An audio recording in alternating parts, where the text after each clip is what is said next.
Are we starting? Some of those lessons must be ingrained in you by now. Absolutely, and I think we pay so much to enroll in a gym and to get the fanciest trainers, but it actually begins with us, and it begins in the most simplest way. If you live in a building, take the stairs. If you're at an airport, use the stairs. Don't use the escalator. Walk up and down the stairs. If you live 15-20 minutes away from your workplace, you can walk to your workplace. I think we've made our lives more complicated than we should. It's very, very important for us to take that 1 hour for ourselves. It's not being selfish. And being a woman, I want to say that to all the women out there specifically, it's okay to not tend to your children or to your husband or to your work for just that 1 hour for yourself. Keep that time for yourself every day, whether it's in the morning or in the evening. Do a little bit of yoga, or even like you said, just 30 minutes is all you need to just keep your heart going, and it makes a difference to not just the way you look or the way it makes a difference to the way you feel. And I think that kind of shows in your aura as well. You carry this positive energy with you when you're feeling good about yourself. I think we also underestimate the power of sleep. I think the youth especially, I think we've all started compromising on sleep. And just 8 hours of quality sleep can make a huge difference to your day. Drinking lots of water, I think something as basic as that. We don't realize how important drinking water is. So it's these little things, I think the changes that we can make in our lifestyle that make a huge difference to our overall well-being. Okay, the sleep part is slightly catchy because it was 3:30 in the morning yesterday when I last slept. We're going to be speaking to Dr. Harshvardhan in just a couple of minutes, the Minister of Health and Family Welfare. But Shivan, another important part of it obviously is preventive health and preventive health checkups, and that's something which I remember you promising me 4 years ago. You looked at me and said this is something which must be done every single year. I don't know if you're actually keeping to that schedule. What, you looked at him and says he needs preventive health checkup? He's promised each other that he's done here for the last 4 years. He's got to talk about sleep.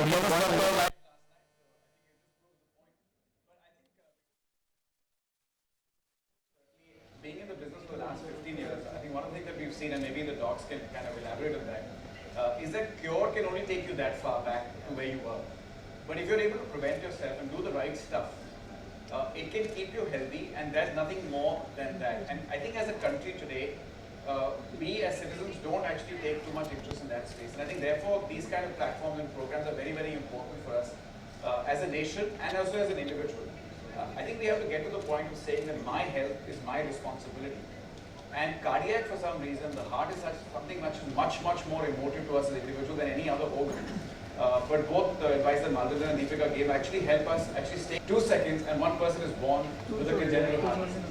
In our country, this problem is epidemic. Every second a person, and every second literally a person dies of a heart attack. And the unfortunate part in our country is that 80% of these are preventable if either done preventive care or done early diagnosis. And we don't do that either which way. And the way I see it, being in the other side of the spectrum, is that we are often seen taking care more of our cars than we take care of our bodies. Yeah. Even if our car has a little chink in the noise or the gas is low, we go straight to the workshop. But our body has chinks all the time. We don't do anything about that. So I think it's a function of changing our own mindset and saying that this is important. Keep up with needing to get some exercise almost on a daily basis, which is something which all of us admire. I'm sure you do it. I wish I did. I think the key point is you work much too hard.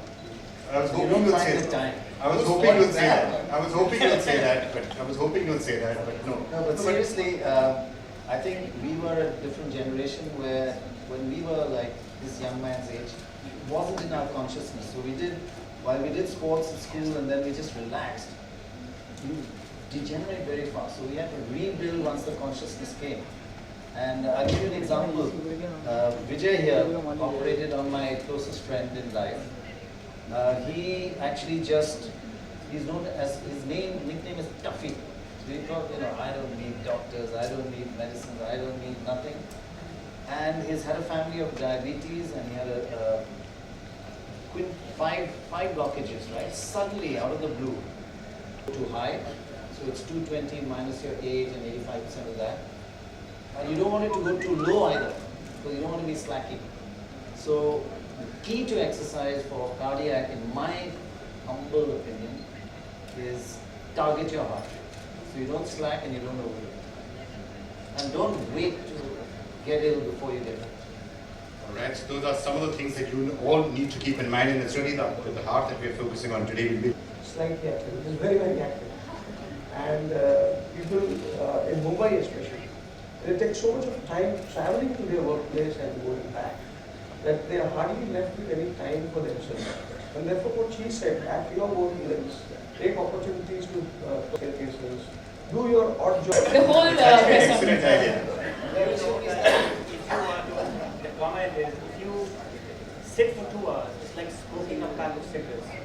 And if you're in a flight for 8 hours, which he's been, it's like smoking a carton of cigarettes. Are you serious? Is it, that bad? is it also true that you burn 1 calorie a minute by just standing? I read this somewhere. So I think we should all stand. Yes, that's it. Let me get you on a couple of these rather interesting points that have been made. A, if these are active professions, I mean, a policeman is standing, he's walking, he's out there all the time. Why then are so many of them having cardiac problems? No, see, because exercise and exertion are two different things. Yeah. I mean, he is getting exerted, a lot of stress in his work. And it is One bottom line, that whatever fashions come and go, you must understand in medicine and in any sciences, what you don't know is far more than what you know. I mean, what you don't know is far more than what you know. And these fashions keep changing, but the bottom line is, age-old, centuries proven lifestyles we are destroying too rapidly. If we just, all this reinvention of our own old Indian lifestyle. So I think, a lot of what we're going to be doing as part of this entire campaign is really getting some of that information to you, because theories change. Hang on, what were you saying? You agree with I that? agree. See, a good mind keeps a healthy body, and a good banana keeps a good mind. So there you are. So, we're going to have to dive into all of this, as you can see, in some detail to really come down to. So we've all agreed that we should exercise. The rest of it we're probably still needing to figure out. Now, it's a great pleasure. We're now being joined by Dr. Harshvardhan, who's the Minister for Health and Family Welfare. Sir, thank you so much. Thank you so much for joining us. It's really a privilege that you're joining us for this. Just wanted to get the government's perspective on how important it is to really get health awareness out in the country. A lot of people don't really have that awareness about what they need to do to stay healthy. It is essential for every government and the non-government people to make sure that everyone in this country is taught thoroughly, extensively, continuously. If people are given ample information about its prevention, whether it is the vector-borne diseases, whether it is the non-communicable diseases, whether it is the communicable diseases, or anything else in health, everything needs thorough few components, out of which the first most important component is an assured package of preventive and positive health education. 50 essential medicines which will take care of 95% of the illnesses, and then of course a set of diagnostic procedures, then some sort of essential assured services at the health facilities. So we are not going to forget. Educating young kids. Actually, as Fortis across the country, we actually engage with 3,000 schools. That's almost about 3 million kids on exactly what you just said. To actually go to the level where the child actually gets it in his teeth. So it's a very, very powerful tool, and I think we must do more and more of that. Deepika, in your home, who does the pushing for more and more exercise? You or your dad? No, I think we're all four of us. Dads are the answer. No, yeah. All four of us are very, very health conscious, and I think, of course, it stems from Dad being an athlete, and the fact that from a very young age they encouraged us to go out, play downstairs in the building every day, cycle, play cricket with the boys, just get out of the house. I think we don't do that enough now with our kids. But another thing that I realize now is that sports was a very, very important part of my curriculum. We had sports day, and 1 hour of sports was a must in our entire 8 hours or whatever that we were in school. I don't see that happening now, and I know that you guys have you all had another initiative about sports awareness and including that as part of our school routine, and I think that again is something that, I mean, I've grown up, so if I ever have some time, I'm going to, I'll go and play a game of badminton or go for a swim. But yeah, I think kids today prefer just being at home and, They play a lot of football, but it's FIFA and the Xbox, which is slightly worrying. Or, Exactly. what are you doing? I'm playing football. Oh, that sounds good. Yeah, but I'm taking on the Xbox. And then that sort of doing So I think if you start at a very young age and encourage your children to go out and play in the garden and play with other children in the building, learn cycling, swimming, whatever it is, it has to start at that age. Otherwise, it gets very, very difficult later on in life to kind of make that a part of your lifestyle. Let's just come to a few specifics now, and I also want to start coming to some of the cases, some of the people we have out here in our special case who can tell us some of the stories from their own life. And let's used in a situation in which someone's breathing has stopped. Critically, the campaign creates a channel for emotional support. If you or your loved one somebody suddenly has a heart attack or collapses in front of you, it's not that difficult to learn, and you can do it. Donors after that. You cannot overemphasize what we are saying. India has a potential with our knowledge, our technology that we have, has a potential to become the transplant capital of the world. And except Tamil Nadu, all other states are miserable in their efforts. We need to, But the need for us as Indians in India is 50,000 transplants in a year. 50,000 versus 25. Background से आई आपके father sir जैसे मैंने से कह दिया कि वो जितने भी लोगों का हार्ट भेजना है वैलेंटाइन डे। अच्छा हाँ मैम, लेकिन वो हार्ट आप तक न दे, वो हार्ट हम पब्लिक तक पहुंचाए जो उसको सफर है। क्योंकि मैं कलेक्ट करके मैं क्या देने के लिए ही है। अच्छा मैम, लेकिन मतलब आपकी वजह से हमारे जो कंजेनाइटल प्रॉब्लम वाले बच्चे ठीक होंगे, आपको लाखों लोगों की दुआएं मिलेगी। धन्यवाद। Thank you. Thank you, Deepika, for winning over 1 billion hearts today.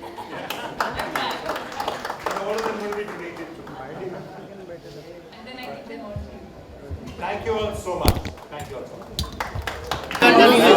Go back.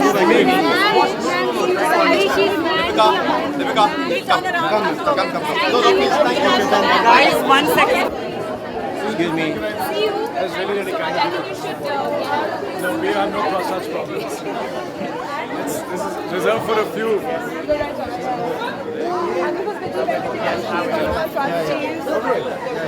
See you, sir. Elevator. Just be careful. We just have one photo.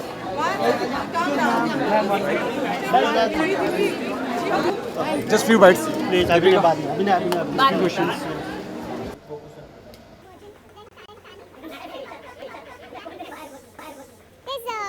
There's nothing to react. I was asked something earlier in our press conference just now.